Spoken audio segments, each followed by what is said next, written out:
What if I told you that beneath your feet, hidden in a forgotten shipwreck or tucked away in an ancient burial mound, could lie treasures worth millions, even billions of dollars? But what really makes them so valuable? Is it the weight of the gold or the history they hold? Let's take an adventurous journey through time and across continents to unearth some of the most staggering treasure finds in history, starting with a mysterious burial mound in England, the Sutton Hoo. Journey with me to Egypt, 1922. Howard Carter, an archaeologist backed by the wealth of Lord Carnarvon, made one of the most significant archaeological discoveries of all time, the virtually undisturbed tomb of the pharaoh Tutankhamun. After years of fruitless digging in the Valley of the Kings, Carter's persistence finally paid off. He discovered a flight of steps that led to a sealed door and, beyond it, a world untouched for over 3,000 years. Inside the tomb were 4 rooms filled with items that offered an invaluable glimpse into the wealth, sophistication, and culture of ancient Egypt.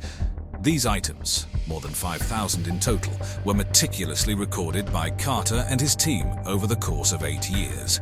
Among the treasures were chariots, statues, a ceremonial fan, food and wine jars, and personal items of the boy king. The centerpiece was the stone sarcophagus containing 3 nested coffins, the final one made of solid gold. Inside lay the mummy of the young king, adorned with a dazzling funerary mask of gold and lapis lazuli, considered one of the most beautiful artistic creations in the world. This mask alone weighs about 22.6 pounds of solid gold and is one of the most iconic symbols of ancient Egypt. Valuing the treasures of King Tut's tomb is an almost impossible task due to its historical, archaeological, and cultural importance. However, if we were to consider just the raw materials, the price of gold alone for the burial mask would today be around $600,000. But the real value lies far beyond the cost of materials. When the treasures toured in the late 1970s, they were insured for an estimated $36 million.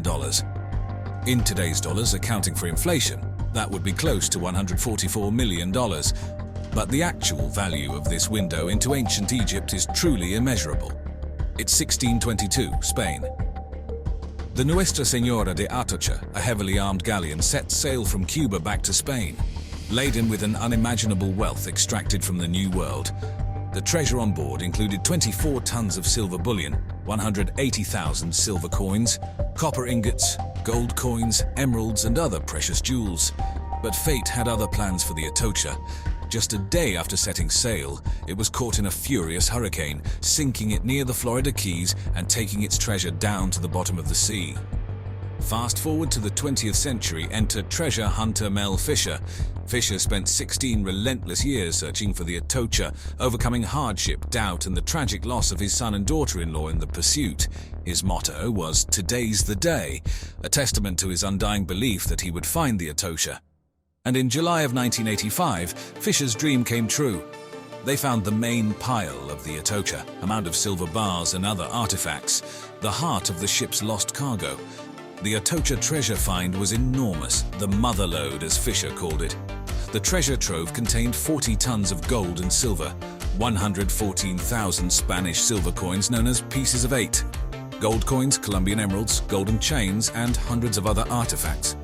Today, the salvaged gold and silver alone is worth over $400 million. But the story doesn't end there. Even though the main pile of the Atocha has been found, many of the ship's precious jewels are believed to still be scattered over the ocean floor, lost to the sands of time, waiting for the next Mel Fisher to declare, "Today's the day." Our final destination lies beneath the Atlantic Ocean, a world away from the Silk Road, where the story of the SS Central America unfolds. Also known as the Ship of Gold, the SS Central America was a 280-foot sidewheel steamer that operated between Central America and the eastern coast of the United States during the 1850s. In September 1857, she was caught in a hurricane and sank off the coast of the Carolinas, taking with her a treasure trove that played a pivotal role in the California gold rush. The ship was carrying a hefty cargo of gold prospectors returning from California, laden with their hard-earned nuggets and coins. When the ship sank, it was carrying an estimated 21 tons of gold, a loss that contributed to the Panic of 1857, a financial crisis that shook the United States. Fast forward to the 1980s. when a group led by marine engineer Tommy Thompson used evolving technology and extensive research to locate the shipwreck and recover a portion of its treasure. The treasure that they managed to bring up from the seabed included thousands of gold coins, hundreds of gold ingots, and countless gold nuggets. The exact value of the SS Central America's treasure is difficult to determine, as it depends on the weight, purity, and collector value of the individual pieces. However, the recovered gold was initially insured for $100 million when it was brought up in the late 1980s. Auctions of the treasure have since brought in tens of millions of dollars, and the full value of the recovered gold is thought to exceed $150 million. The majority of the treasure still lies at the bottom of the ocean, its exact worth unknown but undoubtedly colossal. The tale of the SS Central America is a reminder that sometimes the sea keeps the most glittering secrets. Our journey takes us now to Afghanistan in 1978, where a Soviet-Afghan archaeological team unearthed 6 burial mounds in the province of Jauzian, near Sheberghan in northern Afghanistan. The site, known as Tepe or Golden Hill, held an extraordinary discovery: a treasure hoard from an ancient nomadic tribe known as the Bactrians. The tombs contained over 20,000 pieces of jewelry and precious objects dating back to the 1st century BC. Golden bracelets, necklaces, medallions, crowns, belts, and even boot buckles, intricately designed with a mix of Hellenistic, Indian, Chinese, and nomadic influences. The most iconic piece from the hoard is perhaps the collapsible crown of one of the female nobles, adorned with a tree of life motif, showing the sublime craftsmanship of the time. This treasure, commonly referred to as the Bactrian gold, offers a golden window into the life, culture, and the wide-reaching connections of the ancient Silk Road. But what's even more remarkable is the story of its survival. During the turbulent years that followed its discovery, the Bactrian gold was thought lost or stolen. However, it was safely hidden away in a vault in Kabul, only to be rediscovered in 2003, thereby safeguarding an invaluable part of humanity's shared cultural heritage. So, what is the worth of this magnificent treasure trove? Placing a value on archaeological artifacts is challenging, but expert estimates suggest that the gold alone could be worth over $200 million. However, the historical and cultural significance of the Bactrian gold makes it in many ways truly priceless. Picture the calm countryside of Suffolk, England in 1939. Edith Pretty, a wealthy landowner intrigued by the mysterious earthen mounds on her property, hires self-taught archaeologist Basil Brown to investigate. As Basil digs into the heart of the largest mound, he uncovers an undisturbed ship burial, an incredible rarity of its kind. The burial belonged to a high-ranking individual, likely a king or a noble warrior from the 7th century. The ship measured a staggering 27 meters in length, but its contents were even more awe-inspiring. Buried within were a collection of artifacts with unrivaled craftsmanship and material richness, reflecting the pinnacle of the Anglo-Saxon period's artistic and technical capabilities. Among the items were weapons, including a sword and a shield, both highly ornamental and inlaid with garnets. More than 40 gold items were found, including a gold belt buckle that alone weighs 400 grams. Intricate shoulder clasps adorned with garnets and intricate filigree work, coins from Frankish mints, and a purse filled with gold coins were also discovered. But the most iconic find was undoubtedly the ornately decorated helmet, a symbol of sovereignty and martial prowess, restored from hundreds of fragments into a grand piece of history. Now, estimating the monetary value of the Sutton Hoo treasure is challenging because it's not just about the weight in gold, but also the historical and cultural significance, which is simply incalculable. For comparison, a single artifact from the Staffordshire Hoard, another Anglo-Saxon treasure, was valued at £3.285 million, about $4.3 million in today's terms, in 2009. And the Sutton Hoo finds are even more significant.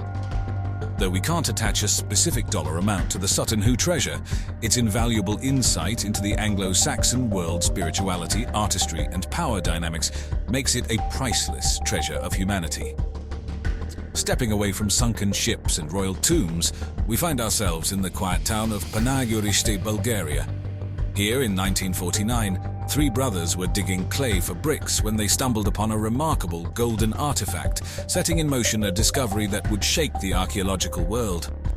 The brothers had discovered the panegyrised treasure, a golden hoard dating back to the 4th to 3rd centuries BC.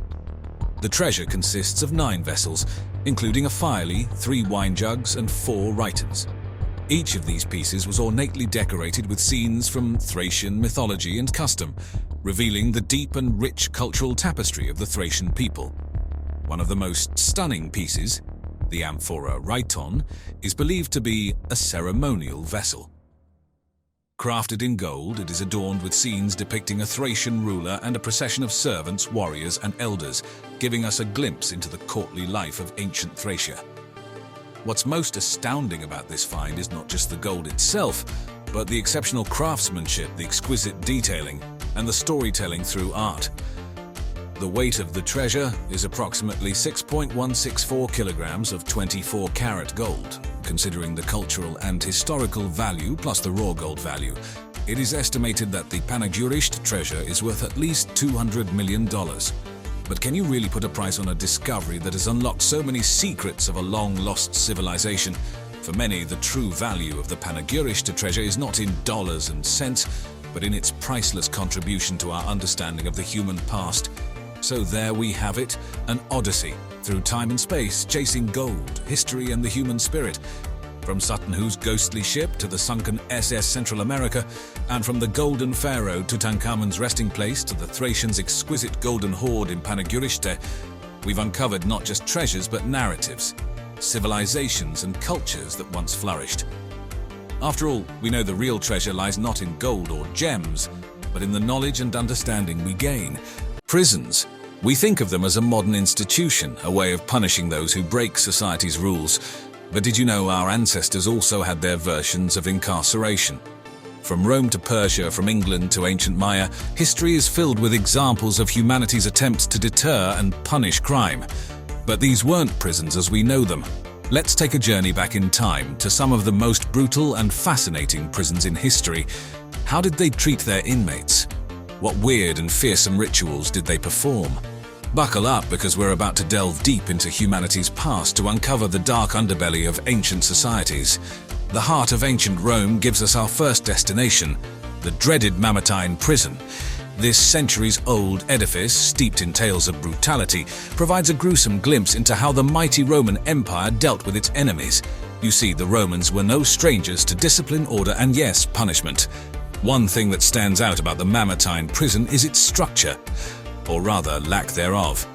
This wasn't a prison with bars, cells, and guards. Instead, it was more like a dark, dank pit, hollowed out directly from the Earth's crust.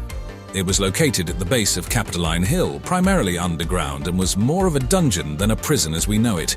It was said to have 2 gloomy, damp chambers, one atop the other. Prisoners were first placed in the upper chamber, known as the Tullianum.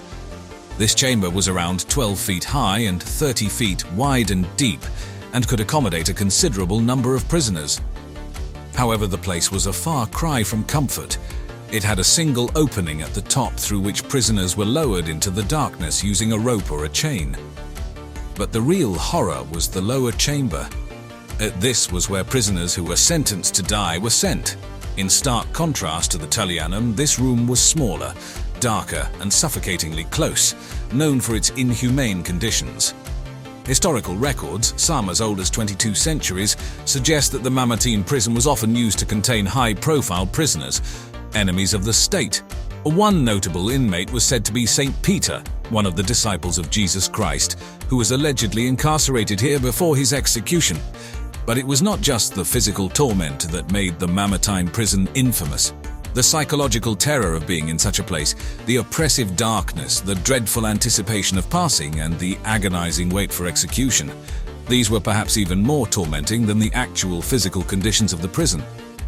Indeed, the Mamertine prison serves as a chilling reminder of Rome's darker side, a testament to the empire's harsh, often brutal system of justice.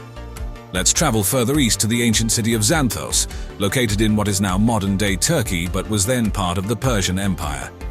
Here, the prison was not a building or even a complex, but a singular macabre artifact, the wooden horse of Xanthos. This wooden contraption, known in ancient texts as the horse, was a chilling form of both punishment and imprisonment. showcasing the truly inventive, if not horrific, forms of incarceration in the ancient world. Designed with a hollow interior, the horse served as a grotesque echo of the famous Trojan horse. However, this was not a vessel of soldiers, but a container for pain and suffering. Prisoners were placed within the horse, their bodies contorted to fit the cramped interior. Once inside, they were at the mercy of the elements, with the scorching sun during the day and freezing cold at night. But the horror of the wooden horse did not stop there. It was raised high above the ground, meaning that once a prisoner was inside, escape was nearly impossible. The public humiliation, the physical discomfort, and the psychological torture of being trapped within this wooden monstrosity all contributed to making the horse a truly terrifying form of punishment. Moreover, the wooden horse was not used for long-term incarceration. Instead, it was an end-of-life sentence. Prisoners placed inside the horse rarely survived the ordeal, as the grueling conditions led to exhaustion, dehydration, and eventually their untimely passing. The wooden horse of Xanthos serves as a chilling reminder of the inventive and brutal forms of punishment humanity can devise. Journeying a bit northwards, we find ourselves in the heart of London, England. It is here that one of the oldest and most notorious prisons of ancient Europe stood, the Bridewell prison. Established in the 16th century, the Bridewell was initially intended as a palace for Henry V. However, its destiny was to become something far more sinister, transforming into a house of correction. A penitentiary for the city's beggars, vagrants, and petty criminals. The building was impressive, boasting over 100 rooms and a grand courtyard, but the grandeur of the palace was a stark contrast to the harsh reality of life within its walls. Inside the Bridewell, prisoners endured a unique form of correction, one that focused on reformation over punishment. Inmates of Bridewell were made to work. Hard labor was seen as a tool of reformation, a method to correct their idle ways. The work was grueling. Women were often employed in beating hemp for making rope, while men were put to work on physically demanding tasks. All this under the stern and watchful eyes of the prison staff. Yet what truly made Bridewell infamous was the severity of its punishments. These were not just physical, but also public. Whipping, for instance, was a common form of punishment, typically administered at the whipping post for everyone to see. This served a dual purpose. It was a form of correction for the prisoners, but it also served as a deterrent for the onlookers, a chilling demonstration of what awaited those who stepped out of line. But life in Bridewell wasn't just about work and punishment. It also served as a refuge for the homeless and the destitute. Yes, it was a prison, but in a time when social services were virtually non-existent, it also provided shelter and a form of social security for those who had nowhere else to go. The Bridewell prison, despite its brutal reputation, provides an intriguing glimpse into the early evolution of the modern penal system. It was here that the concept of reformation through labor was first put into practice, a notion that, for better or worse, has been a mainstay of prisons around the world ever since. But let's not forget the Americas. Shifting our gaze across the Atlantic, we find ourselves in the heart of the ancient Mayan civilization, renowned for their advanced mathematics, calendar systems, and of course their brutal penal codes. Notably, we have the infamous prison of Kitala, a true testament to the harsh and fearsome world of Mayan justice. Kitala wasn't just a prison, it was an arena of punishment designed to inflict maximum suffering and disgrace. The very architecture of the prison was designed to reflect this. Deep pits, known as chultuns, were carved directly into the limestone bedrock, creating vertical prison cells from which there was no escape. But what makes Kitala so chilling is not just its physical form, but also its psychological and spiritual dimensions. The Mayans held a deep respect for the earth and believed that being buried alive was one of the worst punishments imaginable. In this light, the chultuns of Kitala represented not just a physical incarceration, but a spiritual defilement. Conditions in Kitala were harsh, even by ancient standards. Prisoners were subjected to physical and psychological torture. They were deprived of food and water, left to endure the sweltering heat, and tormented by the knowledge of their impending doom. There's also a grim irony to Kitala's purpose. The Mayans used chultuns as a method of water storage during the dry season, essential for their survival. Yet these same life-giving structures were also used as a tool of torment, a stark reminder of the dual nature of human innovation. The chilling echo of Kitala still resonates today. It's a stark reminder of the brutality of the ancient world. And here's something you might not have expected. Ancient Egypt, a civilization that has fascinated us for millennia, has left behind traces of an infamous detention system in Elephantine Island. This is a place where prisoners were not just physically confined, but also psychologically tortured. Elephantine Island, located in the Nile, was the site of a unique prison system in ancient Egypt. Its isolation made it an ideal place for incarceration. Prisoners were ferried to the island and left there, isolated from society and surrounded by the unforgiving Nile. But the imprisonment didn't just involve physical isolation. Ancient Egyptian society was deeply spiritual, with a profound belief in the afterlife. They believed that in order to reach the afterlife, a person's body had to be preserved, and so mummification was common practice. Here comes the chilling part. To instill fear and punishment, it's said that the prison guards on Elephantine Island would threaten to throw the bodies of dead prisoners into the Nile. The idea of their bodies being lost and destroyed, denying them access to the afterlife, was a terrifying prospect for these ancient people, making their imprisonment not just a physical but a deeply spiritual punishment. Records of Elephantine Island also suggest harsh living conditions. The prisoners were put to hard labor, forced to quarry stone and load boats under the scorching Egyptian sun. Food and water were scarce, and the hot, dry air made life incredibly difficult. So there we have it, a journey into the brutal realities of ancient incarceration. From the suffocating Mamertine prison to the psychologically terrifying Elephantine Island prison, we've seen how prisons were not just physical institutions, but psychological ones as well. These harrowing tales of punishment and survival give us a fresh perspective on the societies that we so often romanticize. As much as we marvel at the architectural splendors of Rome, the scientific wonders of Persia, the cultural richness of England, and the spiritual depth of the Maya and Egyptians, we should remember that these civilizations, like ours, had a darker side. Thanks for joining me on this journey, and remember, the annals of history hold many more such intriguing and sometimes terrifying stories. Picture yourself in the sands of ancient Egypt, standing in the shadows of awe-inspiring structures that challenge the very limits of human ingenuity. Pyramids, colossal tombs built by hands millennia ago, each one an embodiment of extraordinary architectural genius, unique in its own way. The sheer magnitude of these structures, coupled with their mystifying precision, hints at an expertise far beyond what we'd expect from the ancient world. But what if there's more to these structures? What if we've been looking at them all wrong? What if they're not just architectural feats, but rather signposts left behind by extraterrestrial visitors? Intriguing, isn't it? The Black Pyramid, located in the royal necropolis of Dashur, built by Pharaoh Amenemhat III. It's named for the dark, weathered casing stones that once covered it, giving it a brooding, mysterious look.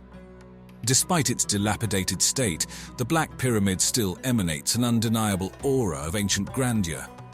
The Black Pyramid was the first to be built with mud brick core and encased in a beautiful layer of black basalt, a departure from the usual limestone and granite, adding another layer of intrigue to this historical puzzle. Today, what remains is a glimpse of the grandeur it once held, the blackened edifice standing like a solemn testament to the ingenuity of its creators. Why did Amenemhat choose to use this combination of building materials? Could it have been influenced by a need for a sturdier design, given the structural failures of previous pyramids? Or did the black stones have a specific symbolic or practical purpose beyond our current understanding? The use of different materials has led some to speculate about possible alien influence. The specific choice of black basalt, a volcanic rock known for its high density and resistance to erosion, sparks curiosity. Could it be that an advanced extraterrestrial civilization advised the use of this material to ensure the pyramid's longevity? We may never truly know in the end. The Black Pyramid, much like its brethren, keeps its secrets well, and it's these qualities that continue to captivate and puzzle all who seek to understand the profound history of these ancient wonders. Inside the royal necropolis of Dashur, here we encounter a distinctive and peculiar monument known as the Bent Pyramid. But what gives this pyramid its unique bent appearance? Constructed during the reign of Pharaoh Sneferu, father of Khufu, the Bent Pyramid represents a transitional phase in pyramid construction techniques. Initially, it was designed with a steep 54-degree inclination, similar to the earlier step pyramids. However, about halfway up, the architects suddenly changed the angle to a much less steep 43 degrees, giving it a unique bent shape. Why the sudden change? Some theories suggest structural problems appeared during construction, leading the architects to adjust the angle to prevent a catastrophic collapse. But other theories are more mysterious.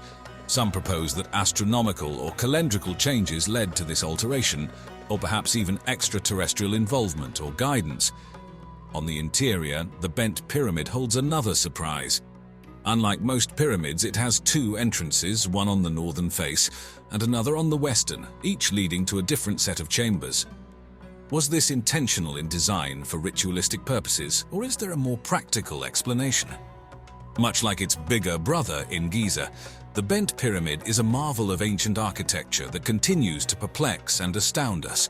It stands as a clear indication of the trial and error process the ancient Egyptians employed in their quest to perfect the pyramidal form, but the mystery of its bent shape still stirs the imagination. Could there be a lost alien blueprint or ancient technological knowledge that we are yet to uncover? Next on our journey through Egypt's awe-inspiring pyramids, we come to the Red Pyramid, another one of Pharaoh Sneferu's architectural wonders located in Dashur. But why red? Well, it gets its name from the reddish limestone used in its construction, especially visible at sunset. Often overlooked due to the grandeur of the Great Pyramid, the Red Pyramid is actually one of Egypt's true architectural marvels. After learning valuable lessons from the Bent Pyramid, Egyptian engineers built the Red Pyramid with a more manageable 43-degree slope from base to tip, giving it a more classical, pointed pyramid shape. Inside, it features a series of corridors and antechambers leading to a pair of burial chambers, showing clear advancements in internal pyramid design from previous generations. The complexity of the internal design sparks questions about the mathematical and engineering capabilities of the ancient Egyptians. It's not unreasonable to think that they may have had some help, whether from an advanced ancient society or even extraterrestrial life. Perhaps one of the most intriguing aspects of the Red Pyramid is the acoustic properties of its chambers. Visitors have reported experiencing a deep, pulsating resonance in certain areas. While scientists have attributed this to the structure's shape and materials, some theorists point towards a more otherworldly explanation, suggesting the pyramid was designed for an acoustic purpose beyond our current understanding. Stepping further back in time, let's visit Saqqara, home to the Pyramid of Djoser. This architectural masterpiece is not just another pyramid. It's actually recognized as the very first colossal stone building and the earliest colossal stone pyramid in Egypt. Constructed for Pharaoh Djoser by his architect Imhotep, it's a step pyramid, quite literally a departure from the classic shape we're accustomed to. This six-tier, four-sided structure ascends in 6 distinct steps, much like a staircase to the heavens. But why would the Egyptians make a step pyramid instead of the smooth-sided ones we're familiar with? Some suggest this was a transitional design, an evolutionary step between the flat-roofed tombs of earlier pharaohs and the smooth-sided pyramids that followed.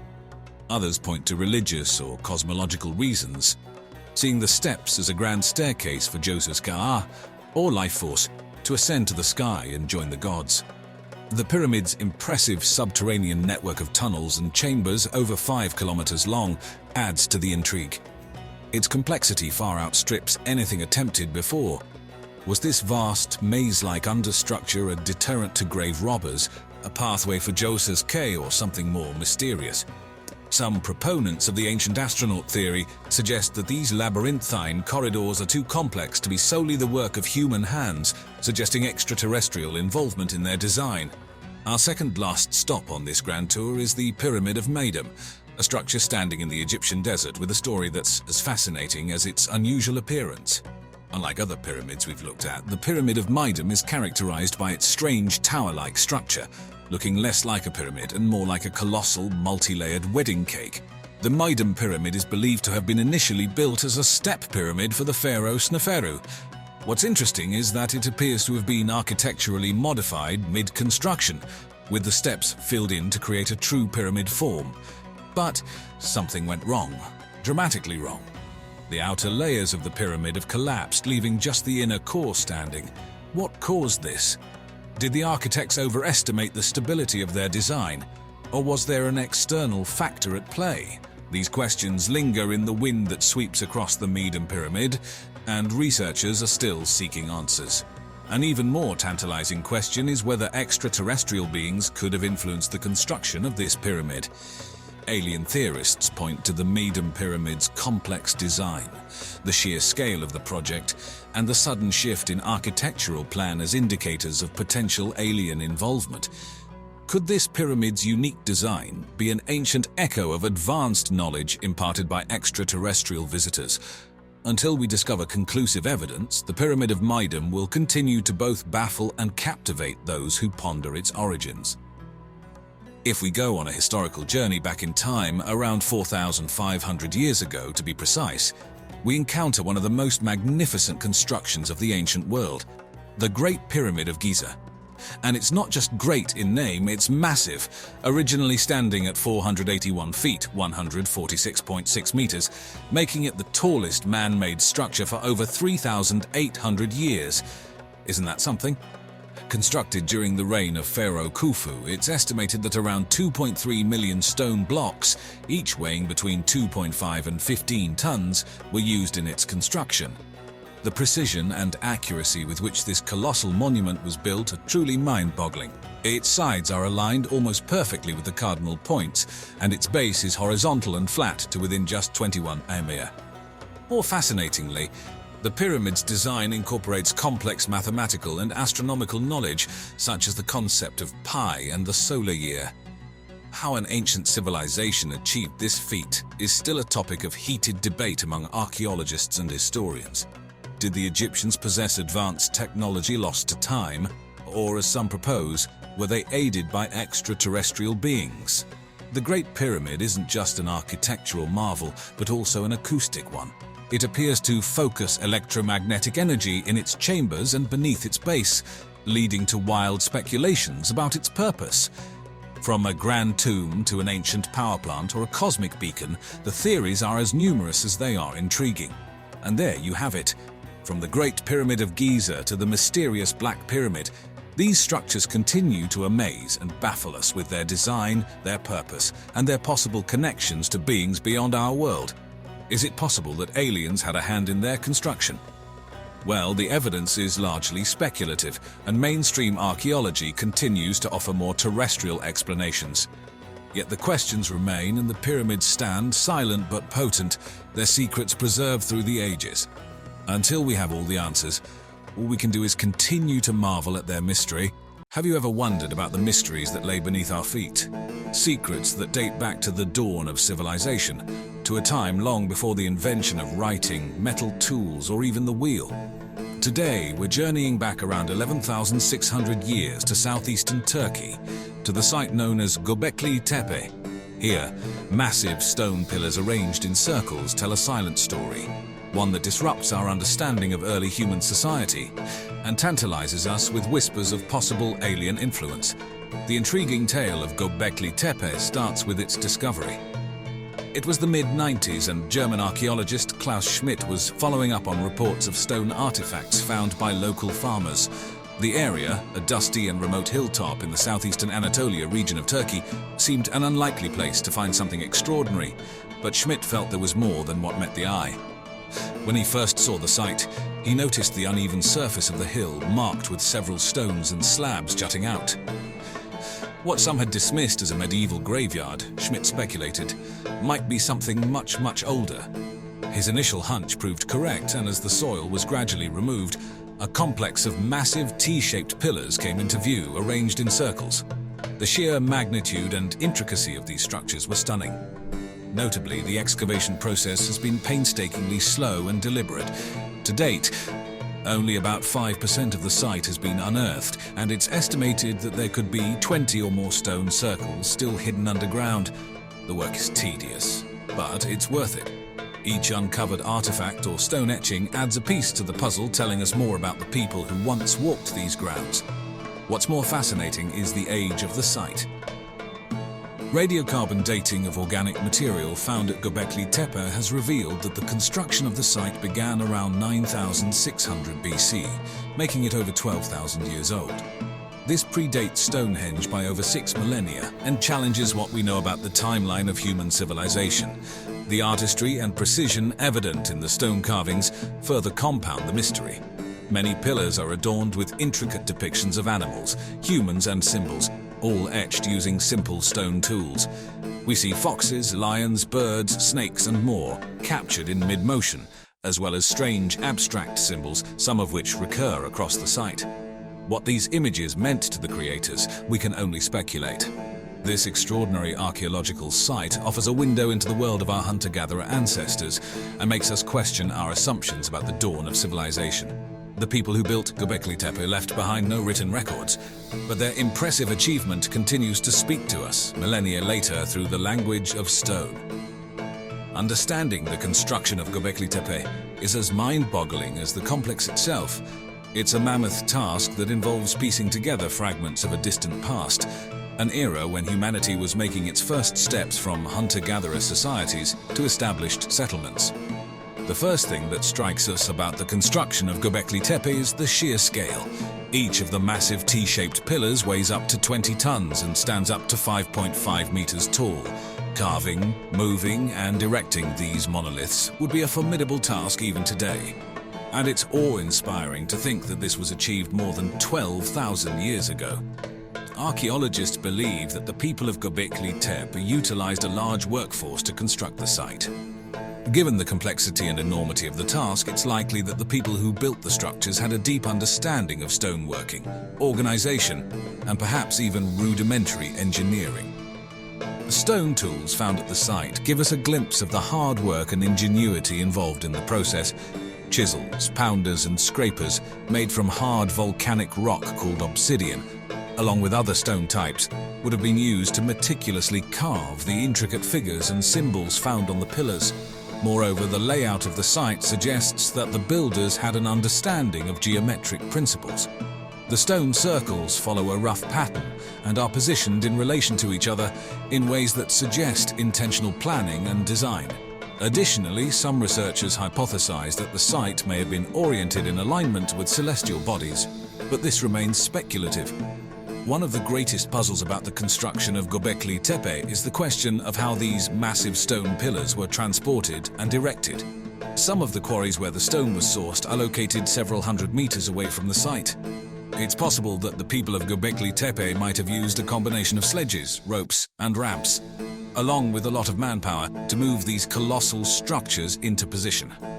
Gobekli Tepe was deliberately buried around 8,000 BC for reasons that remain unclear. This act of filling in the site with soil and stone would have required a substantial amount of labor, but it has also served to preserve the site over the millennia. The saga of Gobekli Tepe takes an unexpected turn when we consider the fate of this remarkable site. It was not left to decay naturally, nor was it destroyed by natural disasters or war as far as we can tell. Instead, it was intentionally buried, and this deliberate act of concealment is as mysterious as the construction of the site itself. Around 8,000 BCE, just a few millennia after its construction, the inhabitants of Gobekli Tepe began to fill the enclosures with debris. They used a mixture of soil, stone tools, and animal bones to slowly bury the pillars. By the end of this process, the entire site was covered under a man-made hill. Why would a civilization go through the significant effort of erecting these impressive structures, only to bury them a few generations later? Several theories tried to explain this strange behavior. One proposal is that the burial was a way of closing or decommissioning the site after its religious or ceremonial use was over.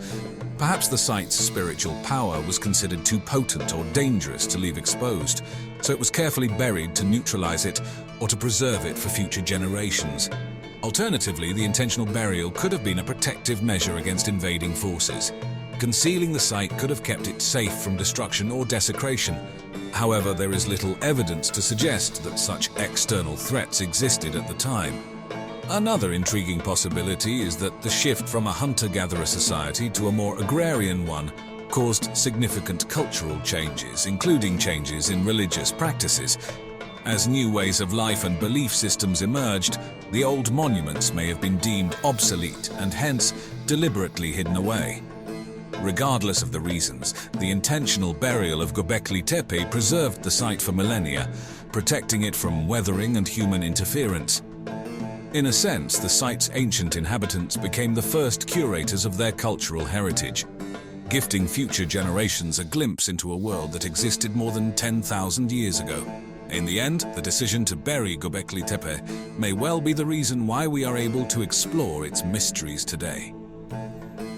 As we descend further into the layers of Gobekli Tepe, we encounter theories that propose a rather controversial perspective: the possible influence of extraterrestrials in its construction. Now, why would such an assumption be made about this ancient site? Firstly, the immense scale and complexity of Gobekli Tepe, along with its antiquity, has been baffling to archaeologists. It was constructed at a time when humans were hunter-gatherers, yet it exhibits an architectural sophistication and knowledge of stone working that seems out of sync with the capabilities of its time. Some theorists propose that this discrepancy indicates external influence, possibly even from extraterrestrial beings. One of the biggest proponents of this theory is author and ancient astronaut theorist Erich von Däniken, who argues that the site's construction is beyond the technological ability of the people of the time. Furthermore, some of the carvings on the pillars have been interpreted as celestial symbols or representations of beings not from our world. Now, let's delve into the art of Gobekli Tepe, an aspect that adds an extra layer of intrigue to the already fascinating site. Unlike many other ancient structures, the pillars of Gobekli Tepe are not just functional or symbolic in their shape and placement. They are also decorated with a diverse array of animal figures and abstract symbols, providing a rare glimpse into the mindset of people who lived thousands of years ago. The carved creatures, including wild boars, foxes, birds, snakes, and scorpions, amongst others, are depicted in bas-relief, a carving technique in which the figures slightly project from the background. The artistry required for this kind of detailed and precise work is noteworthy, especially considering that it was achieved using simple stone tools. In addition to the animal carvings, there are also abstract symbols and shapes carved onto the pillars. Circles, crescents, and H-like symbols are among those commonly found. The meaning of these abstract symbols remains a mystery, though they may represent an early form of writing or proto-script, which is a significant breakthrough in human cultural evolution. Interestingly, the carvings appear to have been made after the pillars were erected, suggesting that the creation of these intricate designs was part of the ceremonial activities at the site. Imagine the scene, the stone pillars towering above, as ancient artists worked to carve their symbols and figures all under the vast open sky. One tantalizing hypothesis is that the animal carvings might represent constellations, indicating a sophisticated understanding of the night sky. This theory, however, remains speculative and is a subject of ongoing research. At the heart of the matter, the art of Gobekli Tepe seems to go beyond mere decoration. It may have served ritualistic or symbolic purposes, perhaps communicating stories, beliefs, or principles central to the society that created them. Today we ventured into the circles of Gobekli Tepe, an archaeological gem that pushes the boundaries of what we believed our hunter-gatherer ancestors could achieve. Its artistry, intricacy, and scale challenge the timeline of human civilization, leading some to wonder if there may have been external, even extraterrestrial influences at work. But as we continue to delve into these stone-carved mysteries, we realize that the most important message Gobekli Tepe holds might be this: that humans, even in the farthest reaches of the past, were capable of creating profound and enduring legacies. After all, what are we if not stories in stone? The Amazon rainforest, one of the last uncharted wildernesses on Earth, a green ocean stretching over 5.5 million square kilometers. What if I told you there are more than trees and rivers hidden beneath this dense canopy? Yes, ancient civilizations, lost buildings, treasure troves, and maybe, just maybe, even crashed alien spaceships. Well, fasten your seatbelts because we are about to journey into this verdant labyrinth. But we won't need machetes or bug spray. Instead, we're soaring above and beyond, thanks to some radical technology. Let's dive right into the heartbeat of our journey today: LiDAR technology. This isn't just any run-of-the-mill tech. Picture a flying machine, buzzing high above the Earth, unspooling a colossal web of laser beams down into the mysterious depths of the Amazon rainforest. It's a bit like sonar, but instead of sound it uses light. Thus the name LiDAR, short for light detection and ranging. At first glance it sounds straightforward. Emit pulses of light and measure how long they take to return after hitting an object. But the genius of LiDAR is in the sheer scale of it. We're not just talking about a few lasers here and there. We're talking about millions upon millions of laser pulses shot out in a quick-fire staccato, each one of them working like an echolocation ping. This laser orchestra is conducted from high above, usually from an aircraft or drone, which allows for a massive swathe of land to be covered in a single sweep. The lasers cut through the dense tree canopy, getting a snapshot of the underlying topography, the contours and undulations, the hidden dips and secret rises, even the ghostly outlines of long-forgotten structures. But it's not just a one-and-done operation. The aircraft fly over the same patch multiple times, shooting laser pulses from different angles. These different perspectives can then be compiled into a rich, detailed 3D image, giving us an unprecedented view of the Amazon's secret floor. It's like throwing flour on an invisible man. Suddenly, you can see his shape. In the same way, LiDAR allows us to detect the subtle fingerprints left by ancient civilizations on the forest floor. Earthworks, terraces, roads, fortifications, even entire cities all visible to us for the first time. And the best part, LiDAR allows us to see the world in a whole new way without disturbing it. By shedding light both figuratively and literally on the secrets of the Amazon, LiDAR has become an invaluable tool for scientists to study this part of our world. While we've been focusing on the Amazon and its secrets, it's important to note that this magnificent rainforest is not an isolated entity.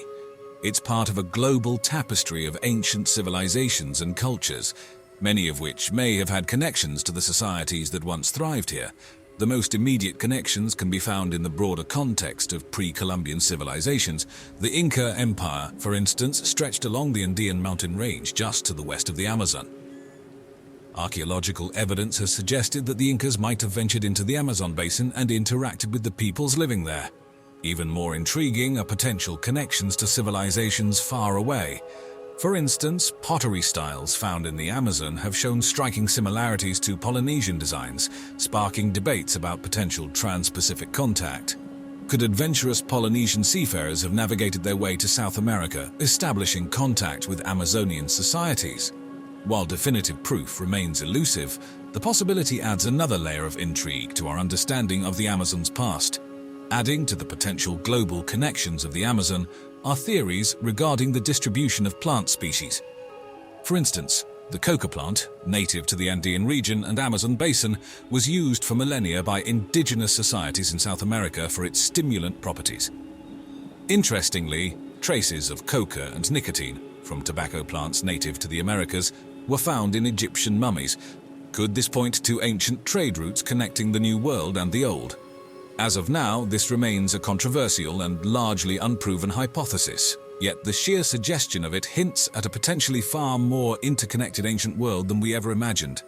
Lastly, let's not forget the potential link between the Amazon and extraterrestrial civilizations. As we touched on in our earlier segment about alien spaceship theories, the idea of ancient alien contact isn't new, and the Amazon is no exception in these discussions.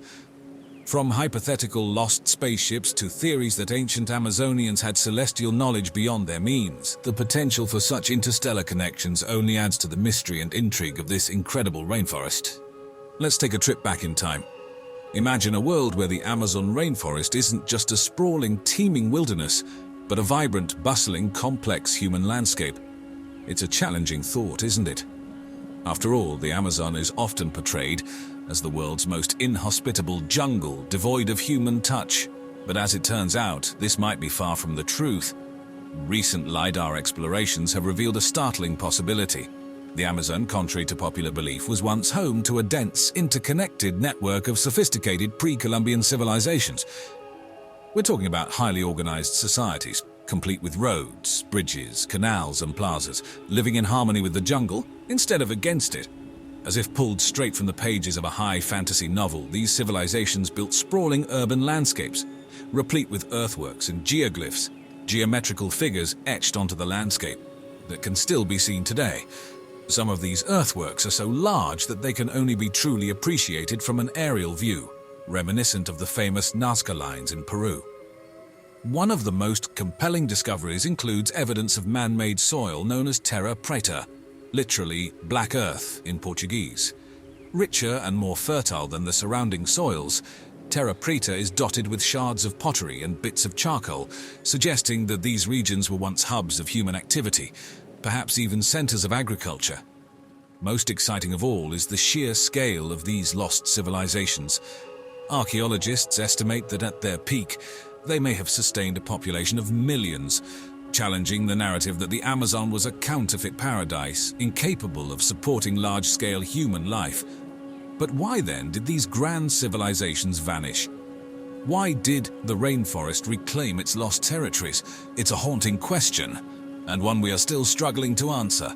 Was it due to European diseases brought by explorers and colonists wiping out up to 95% of the indigenous population? Or were there other, more mysterious factors at play? This is a puzzle that remains to be solved. Our story takes a turn for the otherworldly as we venture into the realm of speculation and wonder. Is it possible that among the ancient ruins and hidden treasures of the Amazon, there are remnants of extraterrestrial visitors? If the concept of lost civilizations and hidden treasures wasn't enough to get your neurons firing, then hold on to your tinfoil hats, because we're about to journey into the realm of the extraordinary. We're all familiar with the popular concept of unidentified flying objects, or UFOs. For decades, accounts of strange objects soaring through our skies have been reported from every corner of the globe. Sometimes these objects are said to crash, leaving debris and occasionally traces of technology far beyond our current understanding. Could it be possible that one or more of these mysterious visitors came to rest in the vastness of the Amazon rainforest? If so, such a crash would almost certainly have been obscured by the dense jungle canopy, potentially leaving an alien craft hidden and untouched for hundreds, if not thousands of years. What secrets might such a craft contain? Advanced technology, unimagined power sources, or even evidence of life beyond our planet? Imagine for a moment the implications of finding an alien spaceship in the heart of the Amazon.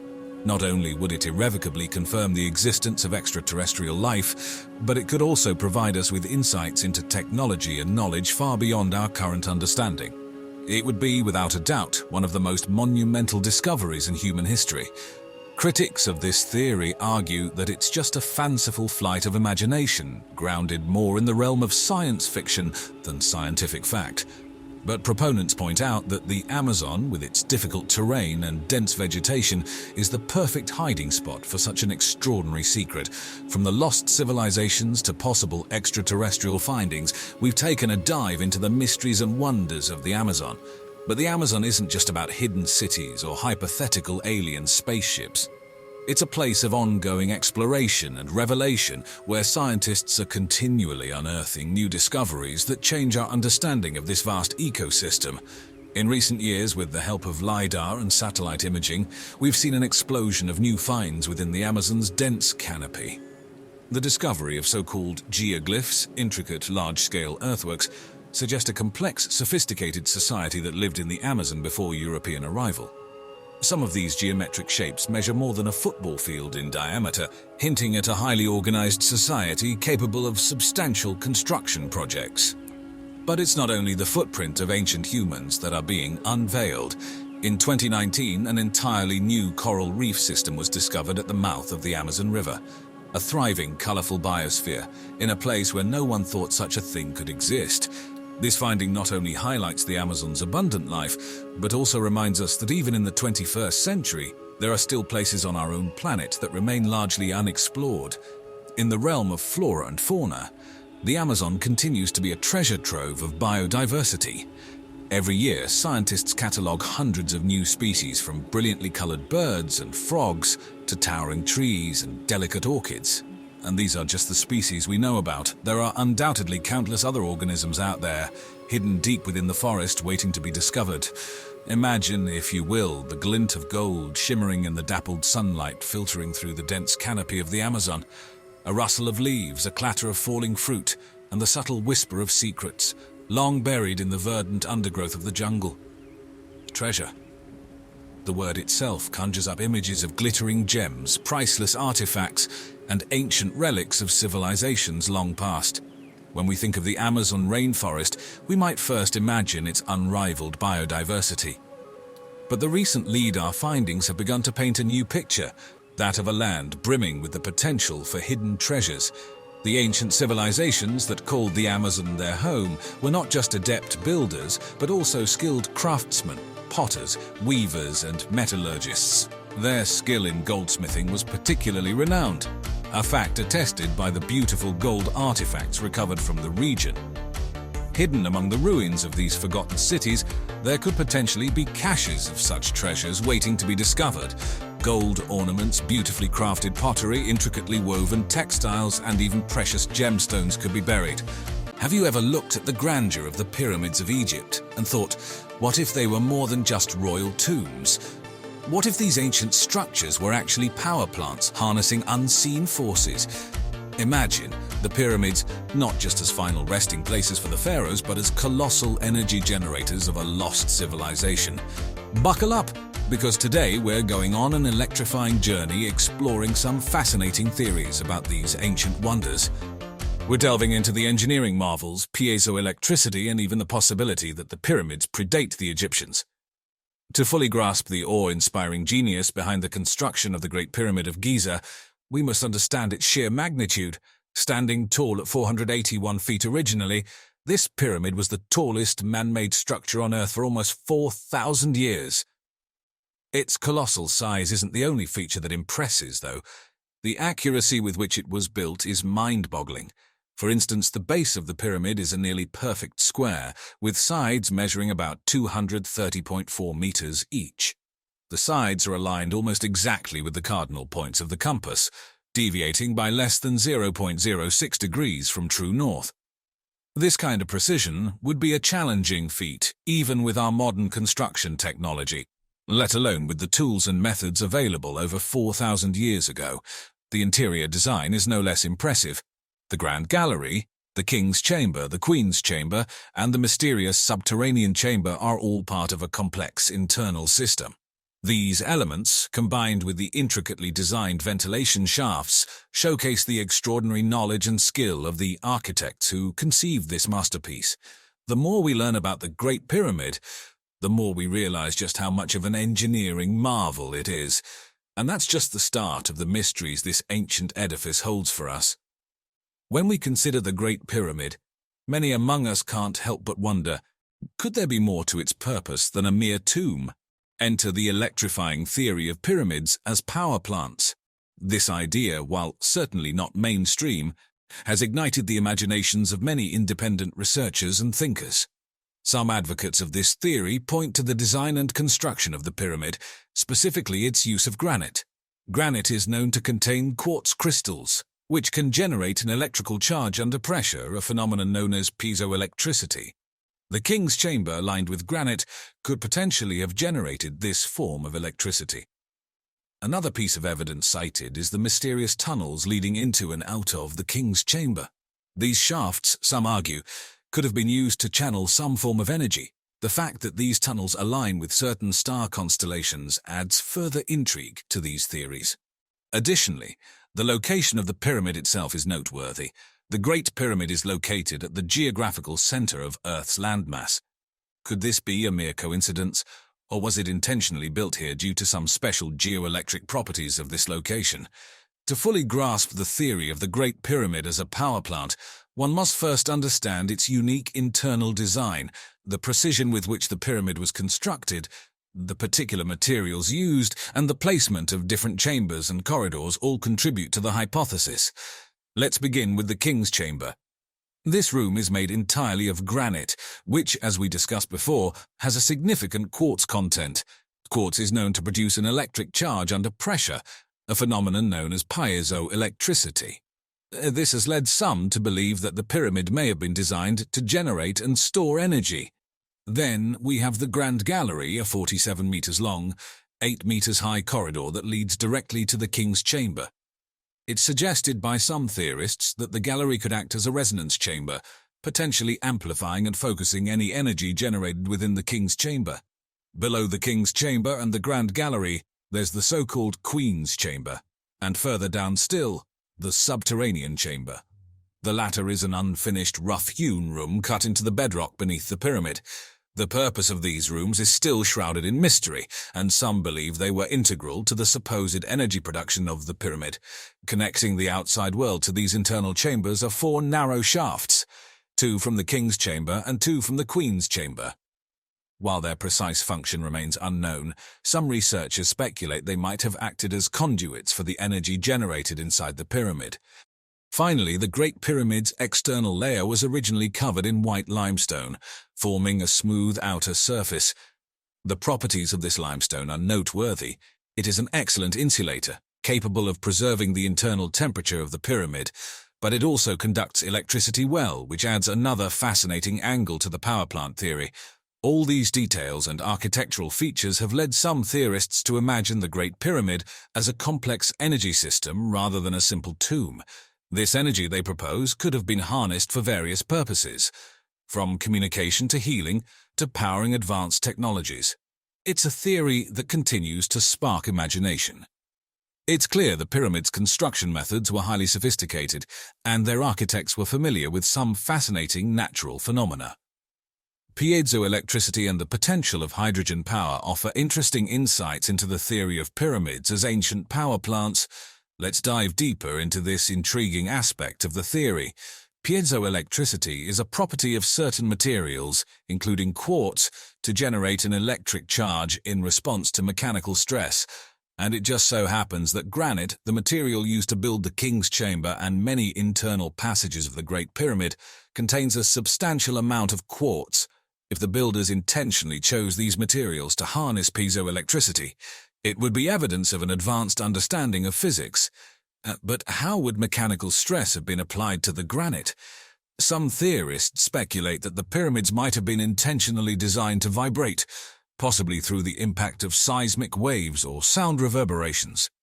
This vibration would stress the quartz in the granite, generating electricity. If this electricity could then be captured and directed, it could form a power source. Moving on to hydrogen, theorists have proposed that the so-called Queen's Chamber was designed as a hydrogen generator. The idea is based on the mysterious shafts leading into the chamber.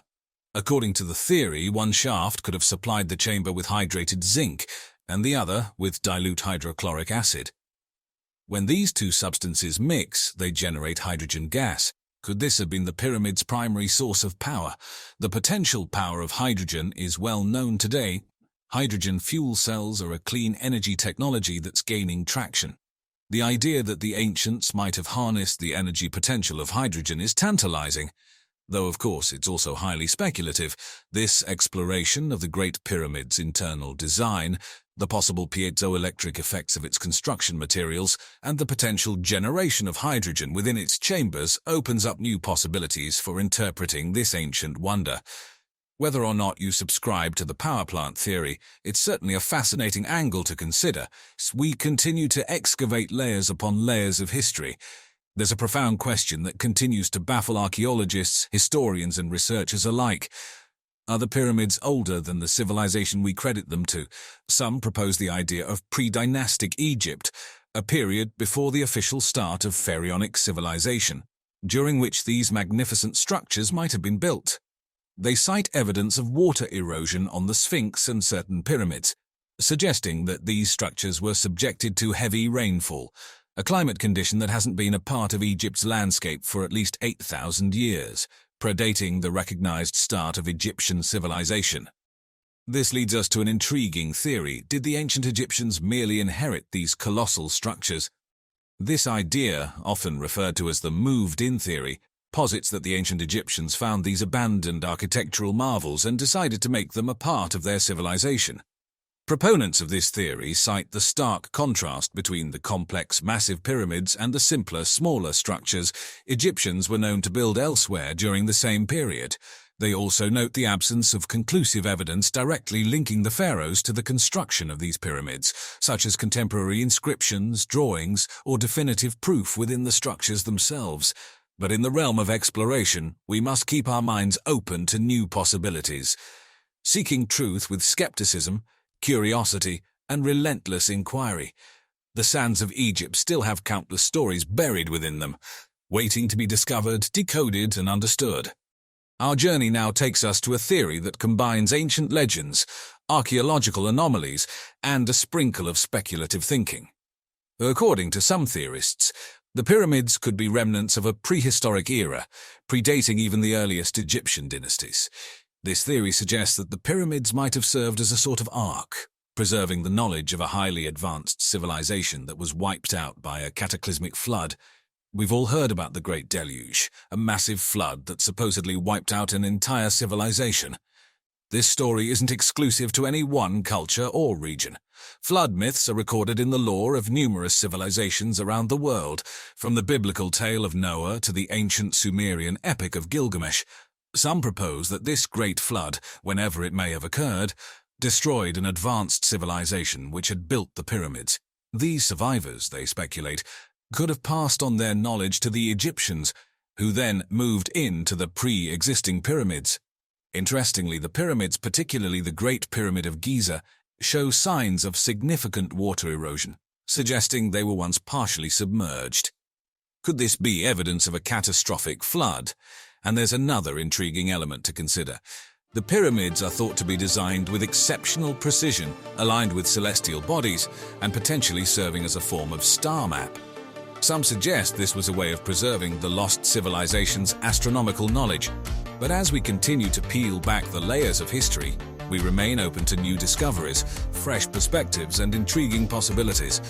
After all, the quest for knowledge is never-ending, and as always, thanks for watching.